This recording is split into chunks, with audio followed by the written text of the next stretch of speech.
If you're planning a trip to Europe and wondering how to get there, which countries to visit, how to travel around, where to stay, common scams to be aware of, useful tips, and most importantly, the budget, then this video is made just for you. Hey guys, welcome back to Secret Cubes and this is Sagar. We spent 18 days in Europe, covering 8 countries, exploring hundreds of attractions, experiencing the charm of European railways, and best of all, we did everything under a tight budget. In today's video, we will talk everything you need to know before visiting Europe, and I promise this will be the most comprehensive video of Europe on the internet. To make this video simple and easy to understand, I have divided it into 15 sections. Without further ado, let's jump straight into a list of 15 things to know before visiting Europe.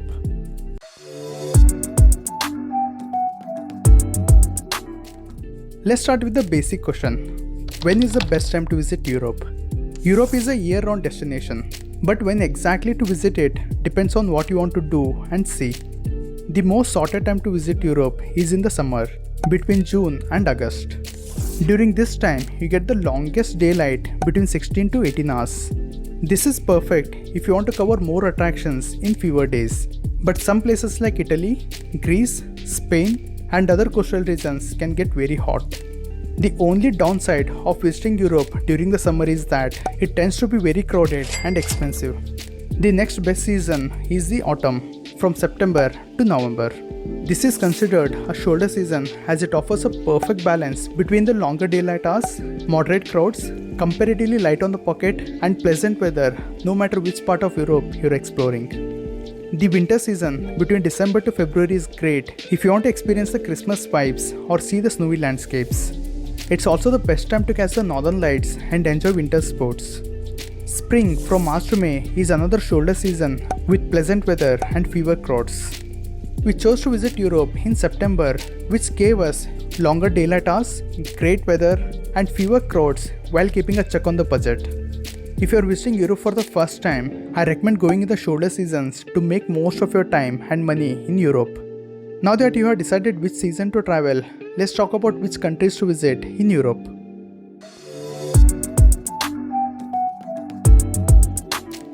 Now you have to make a tough decision of shortlisting the countries to visit.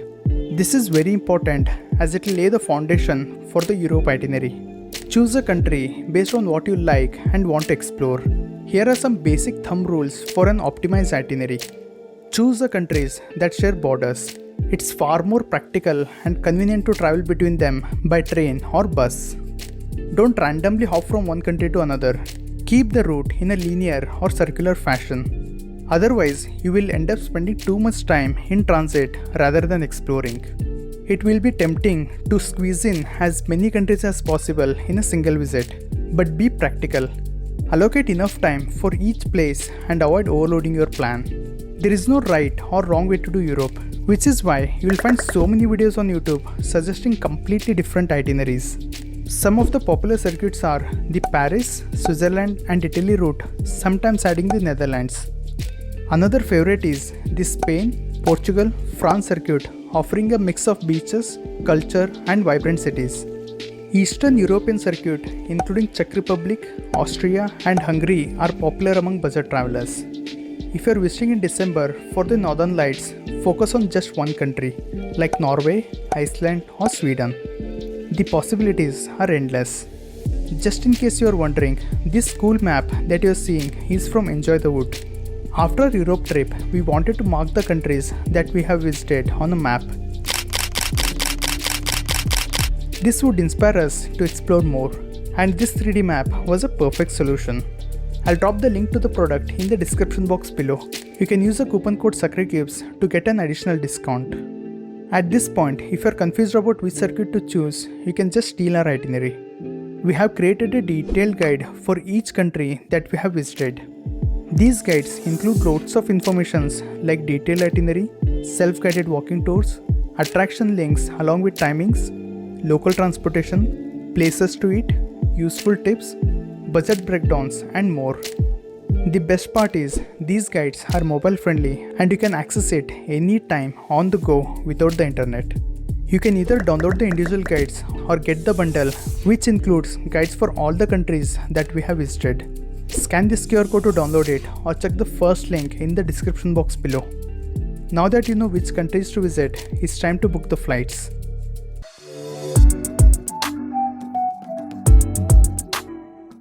The best time to book the flights to Europe is 3 to 4 months in advance, as it not only fetches you the best deals but also gives you ample amount of time for the visa process.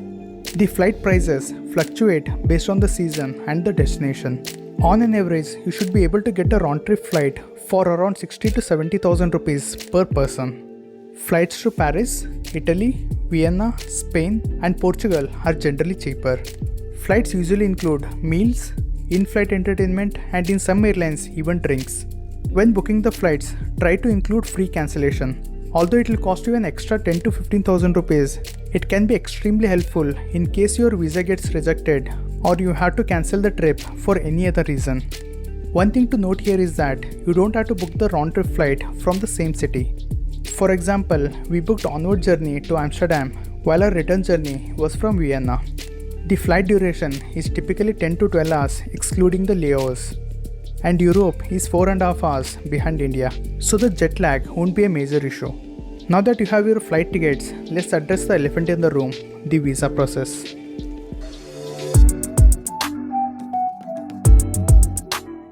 To visit Europe, you need a Schengen visa. This single visa allows you to travel freely across 29 countries in the Schengen region. As good as it may sound, it is also one of the toughest visas to get. Here are the documents needed for the visa process. It can take anywhere from 1 week to a month for the visa process. So make sure to apply for the visa at least a month before your travel date. Sooner the better. You can apply for the Schengen visa through any country in the region as long as it meets 2 basic criteria. You have to be spending the maximum number of days in that country. If you are spending the equal number of days in multiple countries, apply through the country where you will first enter the Schengen zone. Here are a few examples to help you understand which countries to apply through. Visa rejections are fairly common and some countries have a higher rejection rates than others. Applying through an easy country will reduce the chances of visa rejection. I suggest you apply to the country like Germany, Spain, Austria, Italy, France, Switzerland and the Netherlands. Let me know if I should make a dedicated video on how to apply for a Schengen visa, the exact steps and everything in detail. Now that you have the visa, let's talk about how to travel between countries in Europe.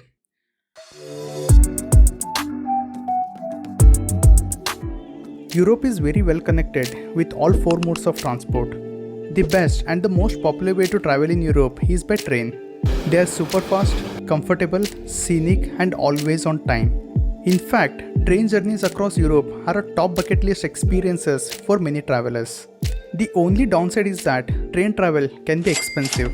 Some countries like France, Italy, Spain and Germany follow dynamic pricing. So booking at the last minute can cost you up to 3 times more than the regular fare. One way to overcome this problem is to buy an Eurail pass. The Eurail pass gives you unlimited rides on extensive railway networks across Europe. The second best option is the bus. Buses are much cheaper than trains or flights and you can easily book them at the last minute without paying a premium.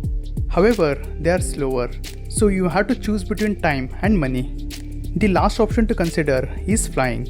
This is perfect when traveling long distances. For example, it would have taken us more than 18 hours to travel from Rome to Budapest on a train, that too after changing 3 to 4 trains. But on the flight, it took us less than 2 hours. The popular airlines include Ryanair, Wizz Air and easyJet. The prices for these budget airlines look shockingly low at first, but once you add the check-in baggage, the fare doubles. And if you include a cabin bag, it can even triple. That's why we didn't carry a cabin bag during our trip to Europe. If your destination is far or you are traveling with just a backpack, flying might be the best option. Otherwise, a train or bus may be more convenient and economical. You don't have to stick to just one mode of transport. Depending on your itinerary, you can include all 3 modes of transport to optimize cost, time and convenience. Now that you have the basic things sorted out, let's discuss what's the ideal trip duration for Europe.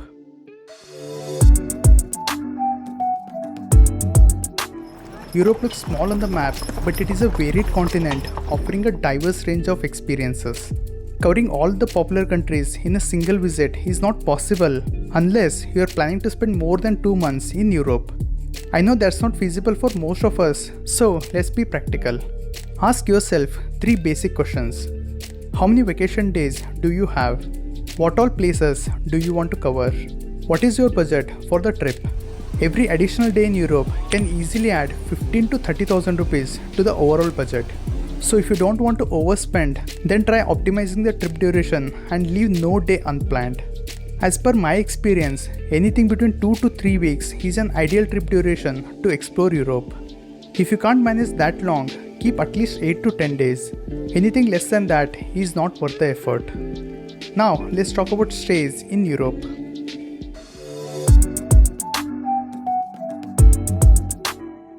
One of the major expenses on your Europe trip will be on the accommodation. Choosing the right place to stay is crucial to make the most of your time in Europe while keeping the budget in check. There are mainly 3 types of stays you can find in Europe: hotels, Airbnbs, and hostels. Hotels are on the expensive side, but they do come with conveniences like 24-hour check-in desk, laundry services, housekeeping, and in-house restaurants. However, one major drawback of hotel is the missing kitchen facility. Cooking is one of the easiest way to save money while traveling to Europe. That's where Airbnbs and hostels come in. Airbnbs are quite popular in Europe. While they aren't always cheaper than hotels, they usually offer a full-fledged kitchen and sometimes even a washing machine. The downside is that you may have to coordinate with the host, follow house rules, and do chores before checking out. Lastly, we have hostels. And trust me, hostels in Europe are amazing. They're cheaper, come with common amenities, usually have a kitchen, and offer a lively vibe. One common misconception is that hostels are only for solo backpackers, but that's not true. Even couples can stay in hostels. While shared dorms are usually cheaper, you can also book a private room if you want privacy. No matter which type of stay you choose, make sure it's either close to the city center or within a walkable distance from the public transport. I have mentioned some of the best stay options for all the budget categories for each and every country that we have visited in my blog. Check out the second link in the description box below.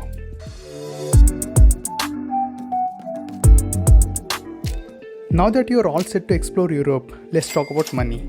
You can either carry physical cash or use digital payments. A common misconception is that all European countries use the euro. Well, that's not true. While a number of European countries do use euros, others have their own local currencies. If you are planning to bring cash, then convert it to euros. For countries which don't use the euro, you can easily exchange the currency from the euro to the local currency of that country. That said, instead of carrying large amount of cash, I recommend using a Forex card or an international debit or credit card like Neo Global, FI or Scapia. These cards offer zero markup charges, are accepted widely across Europe, and are generally safe in case of theft or loss. However, some street shops, small restaurants, or public washrooms may accept cash only. You can either carry little currency with you or simply withdraw the cash directly from the ATMs using your card. Of course, there will be withdrawal charges, but it is totally worth the convenience. We also carried our regular cards with international transactions enabled. This turned out to be a lifesaver when our Zero Forex card didn't work in some cases, like tap and go in public transport. Speaking of public transport, let's talk about how to travel within country.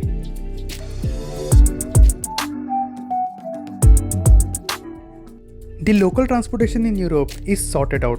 The public transportation network is very efficient, cashless, and super convenient. You can travel by bus, tram, metro, or even trains. They are all well integrated, making it seamless to switch between them. Cabs are super expensive in Europe, so I don't recommend them. In fact, public transportation is so good that you will never have to rely on cabs. Most European cities use a time-based ticketing system rather than point-to-point fares. So instead of buying a ticket from one stop to another, you purchase a ticket that's valid for a particular duration, usually 60 to 90 minutes. During this time, you can travel in buses, trams, or metros on a single ticket. In some countries, you must validate the ticket soon after boarding. If you miss it, the ticket is considered invalid and you could be fined heavily. We learnt it the hard way in Italy, where we forgot to validate one of our ticket and ended up paying a fine of 4000 rupees. We can also use cards to purchase a ticket, which is more convenient. Daily passes are available in popular cities, which may be more economical depending on how much you are traveling for the day. Every country has a different local transportation system, ticketing app, and rules. I'll be covering them in detail in my country-specific guides, so make sure to subscribe to Sakre Cubes and ring the bell icon to get notified when I post those videos. By the way, if you're enjoying this video so far, hit on the like button and leave a heart in the comment section below.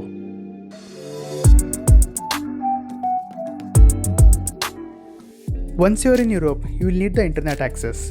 Instead of relying on the public Wi-Fi, it's best to get yourself a tourist SIM. You can either go for a physical SIM or an eSIM. Major network providers in Europe include Vodafone, Orange, T-Mobile and O2. While physical SIMs are usually locked to a single carrier, eSIMs are often network agnostic, meaning they automatically connect to whichever the partner network has the best signal strength. So you don't have to worry about losing connectivity while hopping across countries. That's why I highly recommend getting an eSIM if your phone supports it. Data in Europe is definitely not cheap. After seeing the prices, you will thank Ambani. We bought an eSIM that cost us around 800 rupees for 10 days with a data only pack of 7 GB. Prices vary based on the provider and the network. I'll drop the best SIM card links in my blog, do check it out.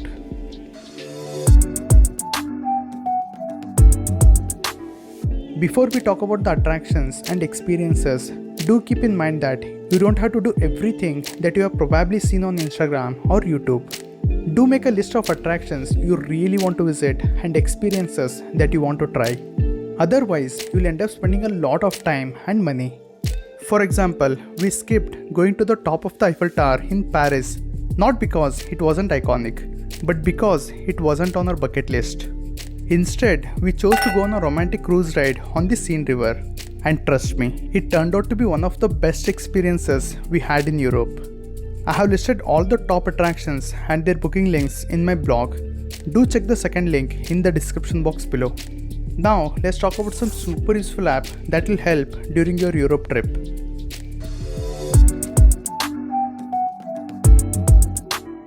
If you're planning to travel a lot in Europe, chances are high that you will need a Euro pass. The Euro app is required to use the pass, make reservations and check the train timings. Bonds is a great app to find a place to store your luggages.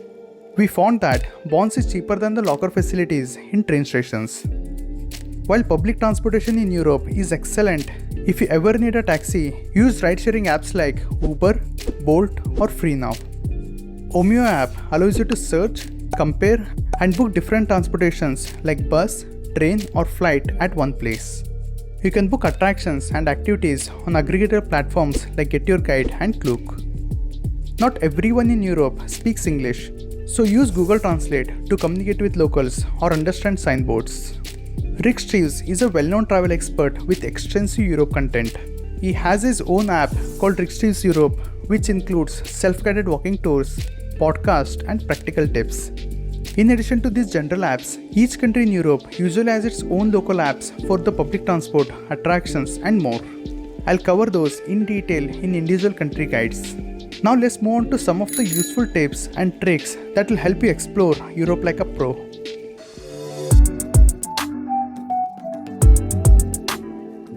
Food in Europe can be quite expensive, so it's best to cook your own meals whenever possible. If you're not into cooking or don't have time to cook, carry these ready-to-eat foods from India. These require little to no cooking skills and take hardly 5 minutes to prepare. If your stay doesn't have a kitchen, carry a portable electrical kettle like this. You can use it to boil milk, make Maggi or even cook rice. Grocery stores are everywhere in Europe. Make sure to use them to buy milk, vegetables, snacks and bakery items. Many times our breakfast was just a coffee and a croissant from a grocery store. What? It is prasant? Sorry. And a prasant from a grocery store. Avoid drinking alcohol in restaurants or pubs. It's expensive. Instead, buy it from grocery stores. Here, alcohol is often cheaper than water. Many buildings in Europe are old and don't have elevators, so you will have to carry heavy luggages on stays by yourself. so don't overload your bags. We were surprised to see that even the metros in Paris didn't have lift or escalators. Cobblestone streets are common in Old Town. Carrying trolleys over them may be difficult, and if the trolley is of poor quality, then it may even break. That's why invest in a sturdy trolley. I have mentioned the one we used in my blog, do check it out. Tap water is safe to drink in Europe, and you'll find free water stations in major tourist attractions. Carry a reusable water bottle and refill it whenever you can. Wear good walking shoes. You will easily walk more than 20,000 steps every single day. So don't rely on fancy footwear. Instead, go for comfortable and high quality walking shoes. Smita's branded Adidas sneaker tore apart mid-trip. You can imagine how much it had to go through. No matter the season, always carry a jacket. Even in summer, nights can be chilly in many parts of Europe. If possible, do laundry during your trip. This way, you can travel lighter and repeat outfits. While Europe is incredible, scams, theft, and pickpocketing are very common. Let's talk about how to avoid getting robbed or scammed during your trip to Europe.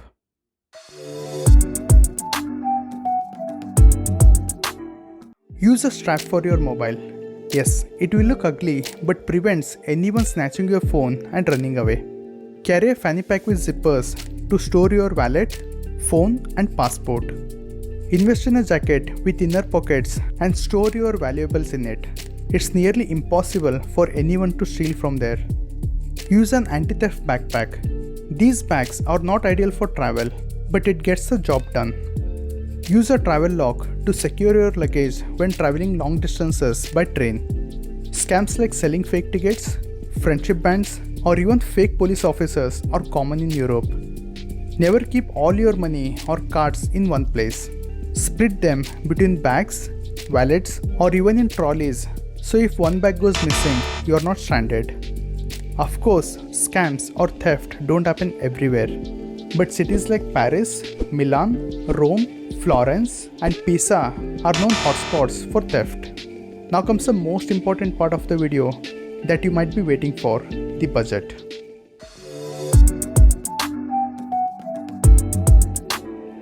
While we tried to do Europe under a budget, we also didn't compromise on must-do attractions and experiences which were once a lifetime opportunity. Here is a detailed breakdown of our expenses for 18 days Europe trip. The major part of our budget was on the stays.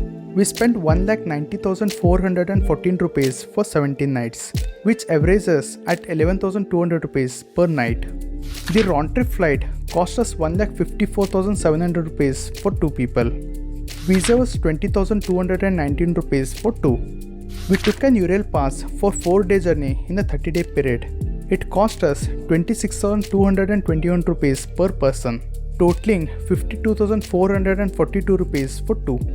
Other transportation apart from Ural was 53,167 rupees for 2. All paid attractions and activities cost us 70,900 rupees.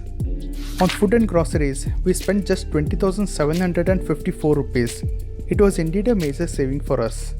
Europe is expensive for shopping. We did minimal shopping for necessities and souvenirs. These came up to 5,000 rupees. The SIM card and insurance cost us 2,459 rupees and 2,168 rupees respectively.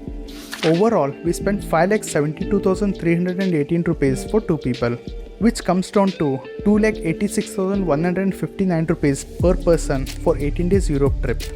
Your budget may vary slightly depending on which countries you visit, what activities you do, and the level of comfort you prefer.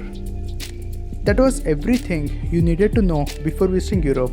Let me know if I have any questions in the comment section below.